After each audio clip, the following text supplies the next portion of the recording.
Welcome to the new episode. അപ്പോൾ എൻ്റെ പേര് ലക്ഷ്യ രാമകൃഷ്ണൻ. നമ്മൾ ഇന്നുള്ളത് ചോപ്പ് എന്ന ചിത്രത്തിൻ്റെ ചില വിശേഷങ്ങളുമായിട്ടാണ്. ലോക മലയാളികൾ നെഞ്ചിലേറ്റിയ മനുഷ്യനാകണം എന്ന വിപ്ലവ ഗാനം പിറന്ന ചിത്രമാണ് ചോപ്പ്. അപ്പോൾ അതിൻ്റെ സാരഥികളാണ് നമുക്കൊപ്പം ഉള്ളത്.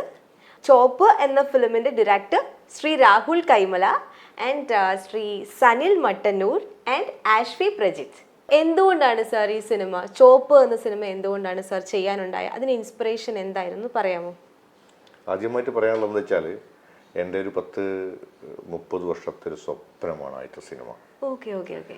അപ്പം അത് നല്ലൊരു സിനിമയാവണം എന്ന് എല്ലാവരും ആഗ്രഹിക്കുന്ന പോലെ ഞാൻ ആഗ്രഹിച്ചു. യെസ്. അപ്പം അങ്ങനെ വീണ് കിട്ടിയ ഒരു സബ്ജക്റ്റാണ് ചോപ്പിൻ്റെ സബ്ജക്റ്റ്. കാരണം ആത്യന്തികമായിട്ട് അത് സംസാരിക്കുന്നത് മനുഷ്യനാവണം എന്നുള്ളതാണ്. മനുഷ്യനാകണം എന്നുള്ള ഒരു വിഷയമാണ് സംസാരിക്കുന്നത്. അതിലപ്പുറത്തേക്ക് ഒരു വിഷയം നമുക്ക് ഉയർത്തിക്കൊണ്ടുവരാനില്ല. കാരണം ഓരോ നിമിഷവും മനുഷ്യൻ മലിനപ്പെട്ടുകൊണ്ടേയിരിക്കുകയാണ്. അനുനിമിഷം നമ്മളതിനെ പവിത്രീകരിച്ചുകൊണ്ടേയിരിക്കണം. ഇതെല്ലാവർക്കും സംഭവിക്കുന്ന ഒരു കാര്യമാണ്. അപ്പം അങ്ങനത്തെ ഒരു ഇരുണ്ട കാലഘട്ടത്തിലൂടെ, മാനവികത അസ്തമിച്ചുകൊണ്ടിരിക്കുന്ന കാലഘട്ടത്തിലൂടെ നമ്മൾ കടന്നു പോകുന്നു. അപ്പം അതിന് പ്രസൻറ്റ് ചെയ്യാൻ പറ്റുന്ന ഒരു സബ്ജക്റ്റ് വീണ് കിട്ടുകയും അത് കിഴക്കൻ ഏറനാടിൻ്റെ ഒരു സാമൂഹ്യ സാംസ്കാരിക ചരിത്രമായിട്ട് മാറുകയും ആ ചരിത്രം പിന്നീട് കേരളത്തിൻ്റെ ചരിത്രമായിട്ട് മാറുകയൊക്കെ ചെയ്തപ്പോൾ ഒരു 1927 മുതൽ 1967 വരെയുള്ള ഒരു പീരീഡിനെ പ്രതിനിധീകരിച്ചുകൊണ്ട് ഒരുപാട് പ്രതിഭകൾ അവരുടെ ജീവിതം തിരിച്ചുകൊണ്ട് ചെയ്ത കുറേ പ്രവൃത്തികളുണ്ട്. ആ പ്രവൃത്തികളെ കൂട്ടിപ്പിടിച്ച് ഒരു ഭൂമിക ഉണ്ടാക്കി അതിലാണ് ഇന്നത്തെ തലമുറയ്ക്ക് എന്താ പറയുക, പഠിക്കാനും പിന്തുടരാനും ഒക്കെ പറ്റുന്ന ഒരു രീതിയിലേക്ക് നമ്മൾ ഈ സിനിമയെ സംശീകരിച്ച് കൊണ്ടുവന്നത്.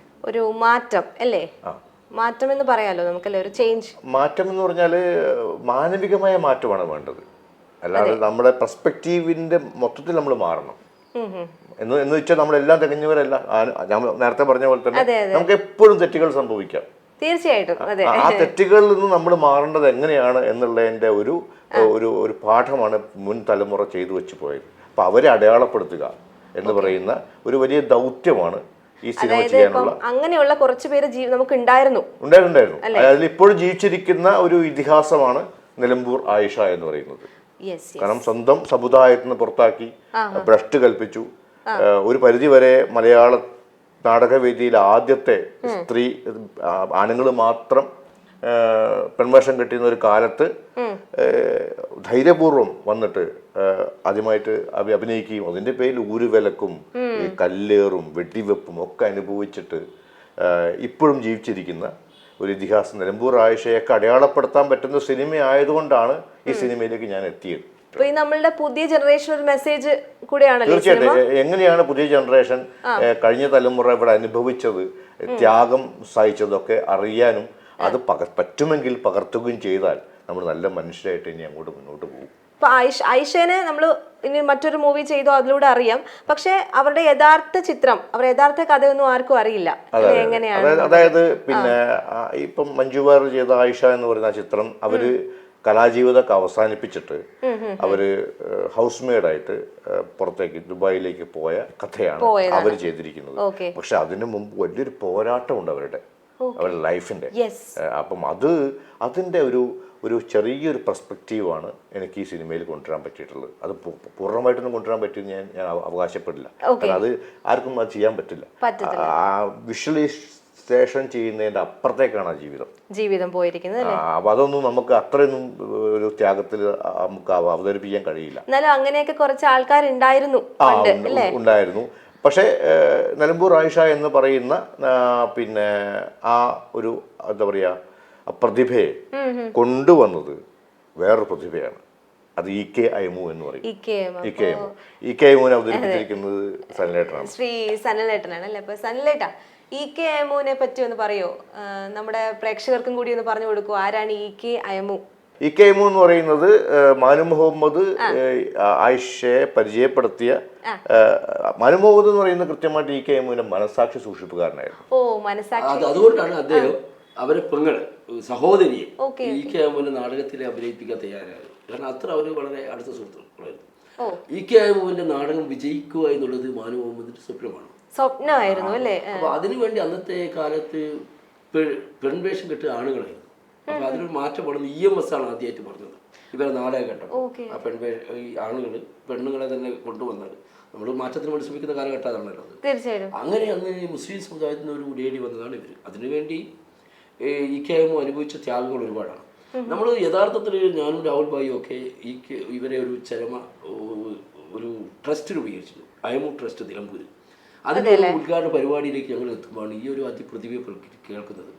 അപ്പോൾ ഡയറക്ടർ മനസ്സിലുണ്ടായത് ഇങ്ങനെ ഒരു ചിത്രം എടുക്കട്ടെ, നിങ്ങളാണ് ഇ.കെ. അയ്മുമായിട്ട് അഭിനയിക്കുന്നത്.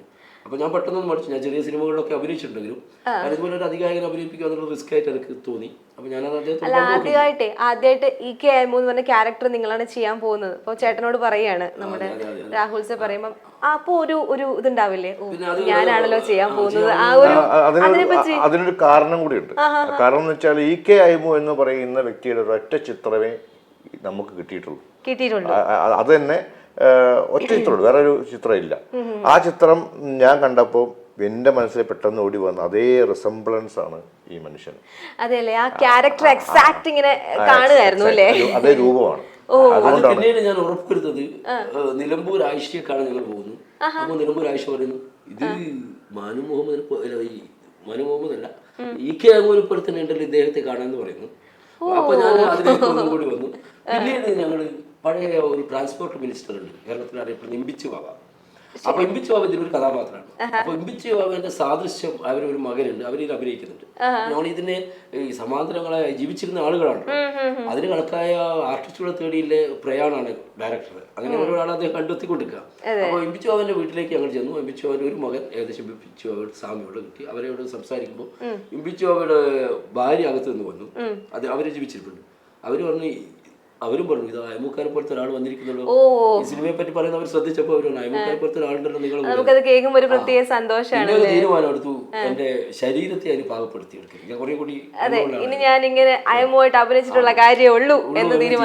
അതിനുവേണ്ടി ഒരു ശ്രമം എന്റെ ശാരീരികമായി അതിനൊരു ചെറിയ സമയം എടുത്തു. അതിന് ആവശ്യത്തെ സമയം ഡയറക്ടർ ഓൾറെഡി എന്റെ മറ്റു ജോലികൾക്കിടയിൽ വളരെ ഡിഫിക്കൽട്ട് ആയിരുന്നു. പക്ഷെ മാറിയപ്പോ വളരെ സന്തോഷമായിരുന്നു. കാരണം ജീവിച്ചിരുന്ന കഥാപാത്രങ്ങളാണ് ഇതിനകത്തുള്ള മുഴുവൻ ആളുകൾ. ഇപ്പൊ നിലമ്പൂർ ബാലൻ എന്ന് പറയുന്ന വളരെ അതികായകനായ ഒരു മനുഷ്യൻ, അദ്ദേഹത്തിനെ അവതരിപ്പിച്ചിരിക്കുന്ന കോട്ടയം നസീറാണ്. അപ്പൊ ആ റിസംബ്ലൻസ് ഉള്ളതുകൊണ്ടാണ് സെലക്ട് ചെയ്തത്. അദ്ദേഹത്തിന്റെ ഭാര്യ വിജയലക്ഷ്മി എടുത്തി ഇപ്പോഴും ജീവിച്ചിരിപ്പുണ്ട്. അവര് നിലമ്പൂർ ബാലന്റെ ഭാര്യയായിട്ട് തന്നെ ഈ സിനിമയിൽ അഭിനയിച്ചിട്ടുണ്ട്. അപ്പൊ ഈ രണ്ട് ഇതിഹാസങ്ങൾ അതിനകത്തുള്ളൂ, ഒന്ന് നിലമ്പൂർ ആയിഷയും ഒന്ന് വിജയലക്ഷ്മി ബാലനും. അതേപോലെ തന്നെ ഇതിനകത്ത് ഓരോ കൽപ്പം പിന്നെ ഇതിൽ എഡിറ്റർ, ഈ സിനിമയുടെ എഡിറ്റർ ആയിട്ടുള്ള സിയാൻ ശ്രീകാന്ത്, ഒരുപാട് തമിഴ് മലയാളം ഹിന്ദിയൊക്കെ ചെയ്തിട്ടുള്ള ആളാണ്.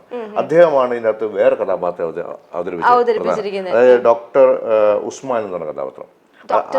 അദ്ദേഹം ജീവിച്ച അതേ രൂപമാണ് ഈ കക്ഷിക്ക്. അതുകൊണ്ടാണ് അദ്ദേഹം അങ്ങനെ എടുത്തു വെച്ച പോലെ വന്നത്. പിന്നെ മാനു മുഹമ്മദിനെ അവതരിപ്പിച്ചിരിക്കുന്നത് നമ്മുടെ ഒരുപാട് സിനിമയിലൊക്കെ ഉണ്ട്, സീരിയലിലൊക്കെ സജീവം വെക്കുന്ന അനൂപ് ശിവസേനാണ്. അദ്ദേഹം അതേ രൂപമാണ്, രൂപമാണ്. അതുപോലെ KG ഉണ്ണി എന്ന് പറയുന്ന വേറൊരു അതികായകൻ, 100-ലധികം നാടകഗാനങ്ങൾ എഴുതിയ എല്ലാം ബാബുരാജാണ്, MS ബാബുരാജാണ് കമ്പോസ് ചെയ്തിരിക്കുന്നത്. അദ്ദേഹത്തെ അവതരിപ്പിച്ചിരിക്കുന്നത് അതിപ്രഗത്ഭനായ ഒരു നാടക നടനാണ്. അദ്ദേഹത്തിന് ഒരു പ്രകാശ് ചെങ്ങൽ എന്നാണ്, അതേ രൂപമാണ്. അങ്ങനെ ഓരോ രീതിയിലും നമ്മളിപ്പോ ജയൻ ചേർത്തല അഭിനയിച്ചിരിക്കുന്നത് നിലമ്പൂർ കോവിലകത്തെ ജീവിച്ചിരുന്ന കുഞ്ഞിക്കുട്ടൻ തമ്പുരാൻ. പക്ഷെ തമ്പുരാൻ വിളിക്കാൻ എനിക്ക് ഇഷ്ടമില്ലാത്തതുകൊണ്ട് തമ്പാൻ എന്നാണ് വിളിപ്പിച്ചിരുന്നത്. തമ്പുരാൻ വിളിക്കുന്ന അയാൾക്ക് ഇഷ്ടമല്ല, കുഞ്ഞിക്കുട്ടൻ തമ്പാൻ എന്നാണ് വിളിച്ചിരുന്നത്. തമ്പുരാൻ വിളിക്കുന്ന ഇഷ്ടമില്ലാത്തതുകൊണ്ട് തമ്പാൻ ഷോർട്ട്. അദ്ദേഹത്തിന് അതേ രൂപമാണ് ജയൻ ചേർത്തലയ്ക്ക്. അതുകൊണ്ടാണ് ജയൻ ചേർത്തല വെച്ചത്. ചരിത്രത്തില് ഉണ്ടായിട്ടുള്ള കാര്യങ്ങൾ അതുപോലെ പകർത്താനാണ് ശ്രമിച്ചത്. ഒരു മസാലയും ചേർത്തിട്ടില്ല സിനിമയ്ക്ക് വേണ്ടിയിട്ട്. ജെനുവിൻ ആയിട്ട് അങ്ങനെ അങ്ങ് present ഈവൻ അവര് ഈ നാടക റിഹേഴ്സൽ നടത്തിക്കൊണ്ടിരുന്നത് പഴയ ഒരു പറങ്കിമാവിൻ തോട്ടത്തിലായിരുന്നു. ആ പറങ്കിമാവിൻ തോട്ടം തന്നെ ഞാൻ വർക്ക് ചെയ്തിരിക്കുന്നത്. അതിനുപോലെ വേറൊരു ലൊക്കേഷൻ എനിക്ക് വെക്കാമായിരുന്നു, ഞാൻ ചെയ്തിട്ടില്ല. അതിനെ ചീറ്റ് ചെയ്തിട്ടില്ല. അങ്ങനെ പരമാവധി അതിനോട് ഒരു എന്താ പറയാ ഒരു പുലർത്താൻ ശ്രമിച്ചിട്ടുണ്ട്. അതുപോലെ തന്നെ ഇ.കെ. അയ്മൂന്റെ ജീവിതത്തിൽ ഏറ്റവും വലിയ സംഭവമാണ് ഇ.കെ. അയ്മൂന്റെ മൂന്നാമത്തെ മകള് നിർമ്മല എന്നാണ് പേരിട്ടു. അതാണല്ലോ നമ്മുടെ ആശ്വി ചോദിക്കാതെ. അപ്പൊ ആശ്വി ഒന്ന് പറയുവോ, എങ്ങനെയുണ്ടായിരുന്നു നമ്മുടെ നിർമ്മല എന്നുള്ള ക്യാരക്ടർ ഒക്കെ അവതരിപ്പിച്ചപ്പോ? നന്നായിരുന്നു. പിന്നെ ഇതെന്റെ ആദ്യത്തെ സിനിമ, അതിന്റെ ഒരു ഇതൊക്കെ ഉണ്ടായിരുന്നു. ഓക്കെ. പിന്നെ ആദ്യ സിനിമയിൽ അഭിനയിക്കുക എന്ന് പറഞ്ഞൊരു വലിയ ചാൻസ് തന്നെയായിരുന്നു. അപ്പം അഭിനയിച്ചിട്ടും ഒരു സന്തോഷമുള്ള നല്ല പടത്തിന് തന്നെ അഭിനയിക്കാൻ പറ്റി. ഇങ്ങനെ ഒരു ഇ.കെ. അയ്മൂ എന്ന് പറഞ്ഞൊരു കഥാപാത്രമുണ്ട്, ഇങ്ങനെ ഒരു ഹിസ്റ്ററിയും കൂടി അറിയാൻ പറ്റി എന്നുള്ള ഒരു കാര്യമാണ് ഇതിൽ ഏറ്റവും ഇഷ്ടമായത്.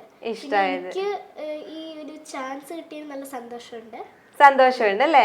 അപ്പോ എവിടെയാണ് നമ്മുടെ ആശ്വിക്കുട്ടി പഠിക്കുന്നത്? സ്കൂൾ എവിടെയാ? ഞാനിവിടെ കൊച്ചിയില് ബബൻസില് 4th പഠിക്കുന്നത്. അപ്പൊ ഞാൻ ഇത് കഴിഞ്ഞിട്ട് എനിക്ക് ഒരു സിനിമയും കൂടി ചെയ്യാൻ പറ്റി. കുഞ്ഞമ്മണീസ് എന്ന് പറഞ്ഞൊരു സനൽ വി ദേവൻ, സരിയു മോഹന്റെ ഇതില് എന്റെ അമ്മയെ അഭിനയിക്കുന്നതാണ് സരിയു മോഹൻ. സരിയു ആന്റിന്റെ ഹസ്ബൻഡാണ് ഈ സിനിമ ഡയറക്റ്റ് ചെയ്തിരിക്കുന്നത്, കുഞ്ഞമ്മണീസ് എന്ന് പറഞ്ഞ. അപ്പൊ എനിക്ക് അതിലും കൂടി ചാൻസ് കിട്ടി. അപ്പൊ ഈ സിനിമ കാരണം എനിക്ക് അങ്ങനെയൊക്കെ ചെയ്യാൻ പറ്റിയത് സന്തോഷമുണ്ട്. അടിപൊളി. അപ്പോ എന്താണ് ഫ്രണ്ട്സ് ഒക്കെ പറഞ്ഞത്? ആശ്വിക്ക് ഇങ്ങനെ ഒരു ക്യാരക്ടർ കിട്ടി, അത് ഇത്രയും നല്ല ചരിത്രത്തിന് പ്രാധാന്യമൊക്കെ ഉള്ള ഒരു ഫിലിമിൽ അഭിനയിക്കാൻ പറ്റുക എന്ന് പറഞ്ഞത് ചിലർ കാര്യമൊന്നുമല്ല അല്ലേ? അപ്പൊ എന്താ പറഞ്ഞ ഫ്രണ്ട്സ് ഒക്കെ? എന്ത് പറയുന്നു?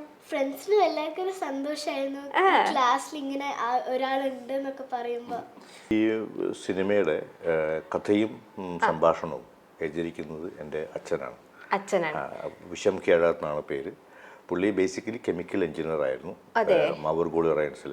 അതിൻ്റെ കൂടെ ഒരുപാട് നാടകങ്ങൾ ചെയ്തിട്ടുള്ള ഒരു മനുഷ്യനാണ്.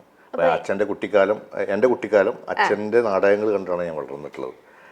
അപ്പം അതുകൊണ്ട് അച്ഛനെയാണ് ഞാൻ ഇതിൻ്റെ സംഭാഷണങ്ങൾ ഏൽപ്പിച്ചിട്ടുള്ളത്. കഥയും ഞാൻ അച്ഛനും കൂടി ഡിസ്കസ് ചെയ്തിട്ടാണ് കഥ രൂപപ്പെടുത്തിയിട്ടുള്ളത്. അപ്പം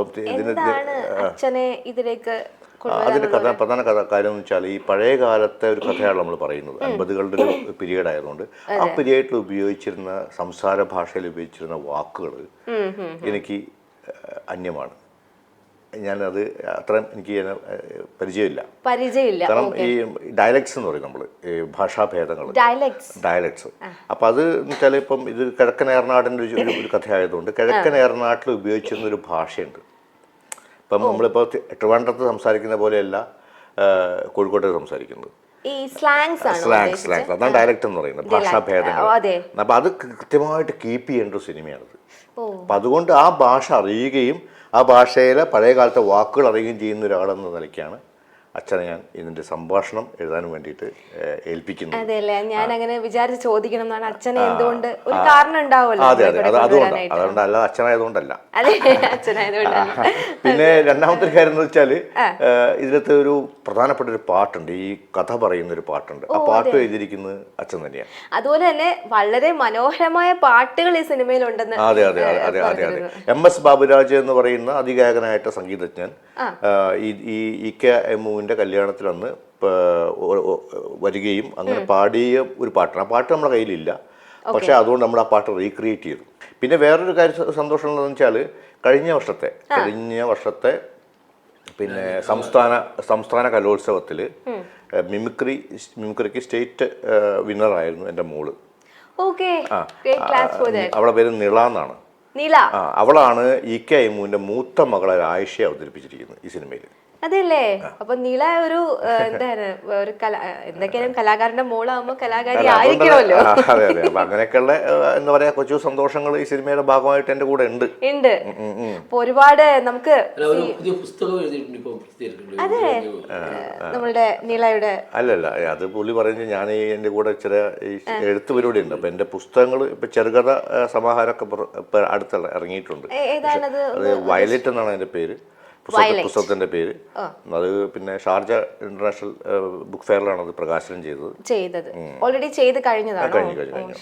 അതിനെപ്പറ്റി പറഞ്ഞ പഴയ പോലെ ഇപ്പം ഈ സമാന്തര സിനിമ കാണാൻ ആളുകളൊന്നും ഇപ്പം ഇല്ല. അവർക്ക് സമയമില്ല. അവർ വന്ന് ജസ്റ്റ് കണ്ട് അവർക്ക് പോകണമെങ്കിൽ അവരെ ബോറടിപ്പിക്കാതിരിക്കാനുള്ള അതുപോലെ തന്നെ പഴയ കാലത്ത് പ്രത്യേക വിഭാഗത്തിന്റെ ഒരു പാട്ട് മലയാള ഭാഷയോട് സാമ്യമില്ലാതെ ഒരു തരത്തിലുള്ള സോങ് ഇതിൽ ഉൾപ്പെടുത്തിയിട്ടുണ്ട്. അവരതായ തനത് പ്രത്യേക ഭാഷയുള്ള ഒരു പാട്ടാണ്.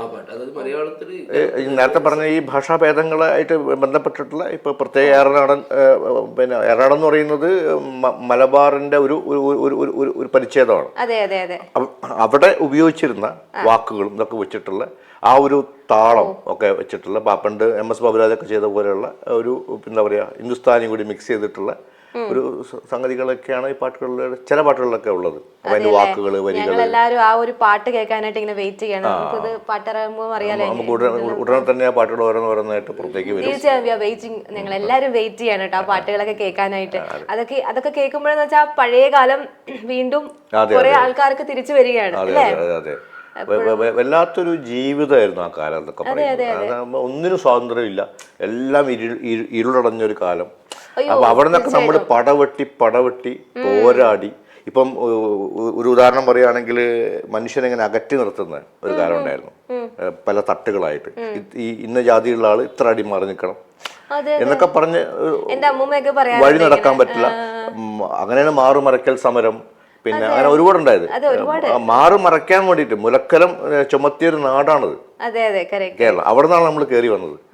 അപ്പം ഇനിയും നമ്മൾ മനുഷ്യരായില്ലെങ്കിൽ പിന്നെ തിരിച്ചു പോക്ക് അതേ അന്ധകാലത്തിലേക്ക് അനാചാരങ്ങളും കേരളത്തിൽ വീണ്ടും തിരിച്ചു വരുന്ന ഈ കാലഘട്ടത്തിൽ ഇതിനെതിരെയുള്ള ഒരു സിനിമ അനിവാര്യമായി വന്നിരിക്കുകയാണ്.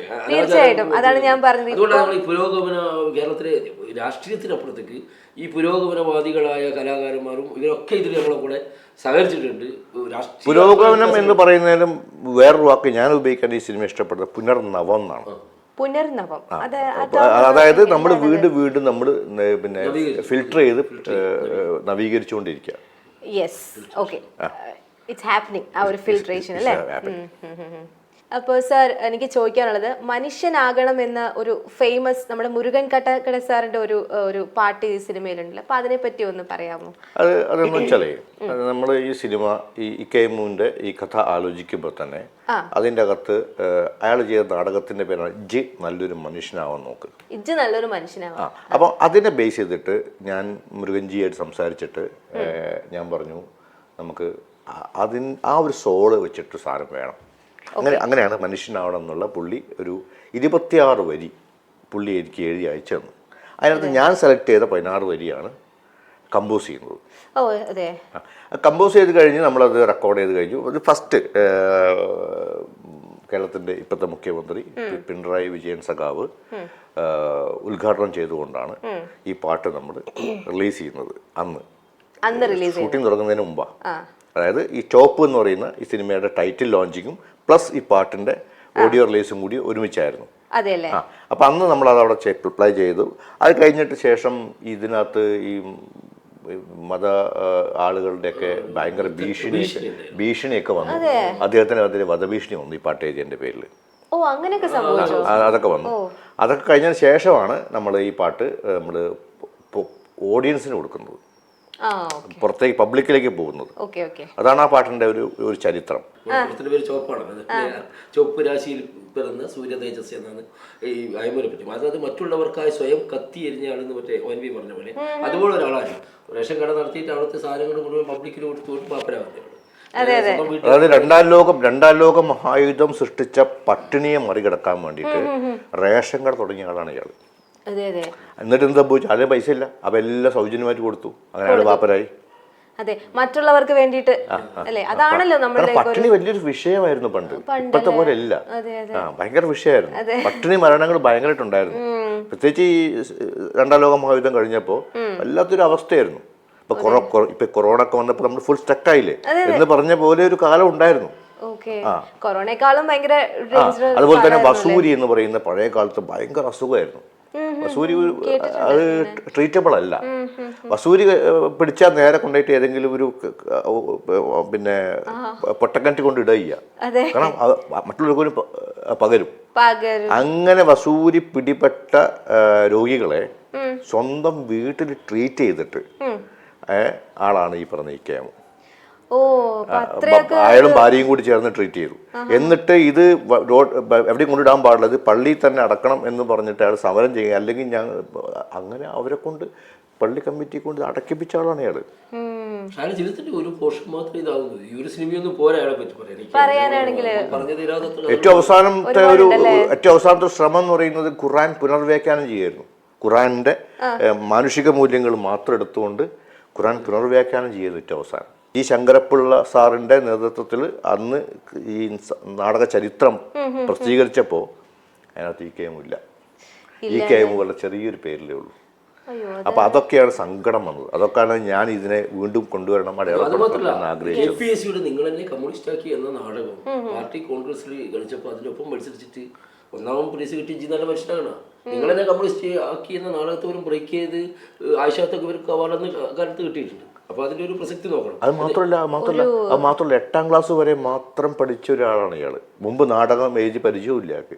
അയാൾ എഴുതി നാടകത്തിന്റെ കോൺസെപ്റ്റ് നോക്കൂ, ഇജ്ജി നല്ലൊരു മനുഷ്യനാവാൻ നോക്ക്, ഏക്കാലത്തും പ്രസക്തമായ. അതെ അതെ, ദേശീയ അവാർഡ് അന്നത്തെ ദേശീയ അവാർഡ് ചെറുകഥ എഴുതിണ്ട് ഇയാള്. കുടിച്ചിപ്പട്ടി എന്നുണ്ട്, വാങ്ങാൻ പോലും പോയിട്ടില്ല. അവാർഡ് പ്രഖ്യാപിച്ചു, വാങ്ങാൻ പോയിട്ടില്ല.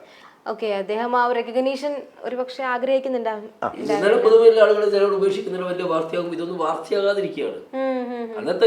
അപ്പൊ ചരിത്രത്തിൽ തമസ്കരിച്ച ചിലതാണ് ഈ സിനിമയിലൂടെ നമ്മൾ കൊണ്ടുവരാൻ ഉദ്ദേശിക്കുന്നത്. ഞാൻ ഒറ്റ പേര് പറഞ്ഞാൽ കാലം കാത്തുവെച്ചത്. ആഷ്വിക്ക് എന്താണ് പറയാനുള്ളത്? പുതിയ ഒരു തലമുറയുടെ മെസ്സേജ് ഞാൻ ആഷ്വിയിൽ നിന്ന് കേൾക്കാൻ ആഗ്രഹിക്കുകയാണ് ഈ സിനിമയെ പറ്റി. ഈ സിനിമയെ പറ്റി എന്ന് പറയുമ്പോൾ എല്ലാരും ഒരു കമ്മ്യൂണിറ്റി ആയി ജീവിക്കണം. അത് തന്നെയാണ് ഏറ്റവും വലിയൊരു കണ്ടില്ലേ? അപ്പോ അതാണല്ലേ, വെരി ഗുഡ്. അപ്പോ അശ്വിയുടെ നിർമ്മല എന്ന കഥാപാത്രമാണല്ലേ ചെയ്തിരിക്കുന്നത്. അപ്പൊ അതിലൂടെ ആളുകളെ കുറച്ചും കൂടി അവെയർ ആക്കട്ടെ അല്ലെ. ഇനി വരുന്ന പുതിയ തലമുറയ്ക്ക് അശ്വിയുടെ കഥാപാത്രം ഒരു ഇൻസ്പിറേഷൻ ആയി മാറട്ടെ കേട്ടോ. അപ്പൊ ഓൾ ദി ബെസ്റ്റ് ഡിയർ. ഇനി ഒരുപാട് ഫിലിം പ്രോജക്ട്സ് ചെയ്ത് മലയാള മനസ്സുകളിലേക്ക് വരാൻ ആശ്വിക്ക് പറ്റട്ടെ. നമ്മളെല്ലാരും കാത്തിരിക്കുകയാണ് ചോപ്പിന് വേണ്ടിയിട്ട്. കാരണം എനിക്കും നമ്മൾ ഇത് കാണുന്ന പ്രേക്ഷകർക്കും ഒരുപാട് പ്രതീക്ഷകൾ ഇപ്പൊ തന്നെ മനസ്സിലുണ്ട്. നമ്മുടെ ചോപ്പിന് എന്റെയും നമ്മുടെ പ്രേക്ഷകരുടെയും ഒരുപാട് ആശംസകളുണ്ട്. ഒരു വമ്പൻ വിജയമായി ചോപ്പ് മാറട്ടെ. എല്ലാവരും നമ്മുടെ ആ മെസ്സേജുകൾ അക്സെപ്റ്റ് ചെയ്യട്ടെ. സിനിമ എല്ലാ പ്രേക്ഷകരിലേക്കും, എല്ലാ തരം പ്രേക്ഷകരിലേക്കും എത്തട്ടെ എന്നാണ് എൻ്റെ ആഗ്രഹം. വലിയ ഹിറ്റൊന്നും അല്ലെങ്കിൽ പോലും എല്ലാ തരം പ്രേക്ഷകരെയും കമ്മ്യൂണിക്കേറ്റ് ചെയ്യാൻ പറ്റുന്ന രീതിയിൽ, അവരെ 2 മണിക്കൂർ 10 മിനിറ്റ് മുഷിപ്പില്ലാണ്ട് കണ്ടിരിക്കാൻ പറ്റുന്ന രീതിയിൽ സിനിമ ഉണ്ടാക്കിയിട്ടുള്ള വിശ്വാസം അത് പ്രേക്ഷകർ സ്വീകരിക്കട്ടെ എന്നുള്ള ഒരു പ്രാർത്ഥനയാണുള്ളത്. അപ്പോൾ സാഗ ഇന്റർനാഷണൽ ചോപ്പ് എന്ന് പറയുന്ന നമ്മുടെ സിനിമ പ്രേക്ഷകരിലേക്ക് എത്തിക്കുകയാണ്. അപ്പോൾ എല്ലാവരും ഈ സിനിമ കാണുക. സിനിമ എന്നുള്ള രീതിയിൽ മാത്രം വെറുതെ ഒരു സിനിമ കാണുന്ന പോലെ കണ്ടാൽ പോരാ, അതിൻ്റെ മെസ്സേജ് ഉൾക്കൊണ്ട് വേണം നിങ്ങൾ എല്ലാവരും ഈ പടം കാണാൻ എന്ന് ഞാൻ പേഴ്സണലി നിങ്ങളോട് പറയുകയാണ്.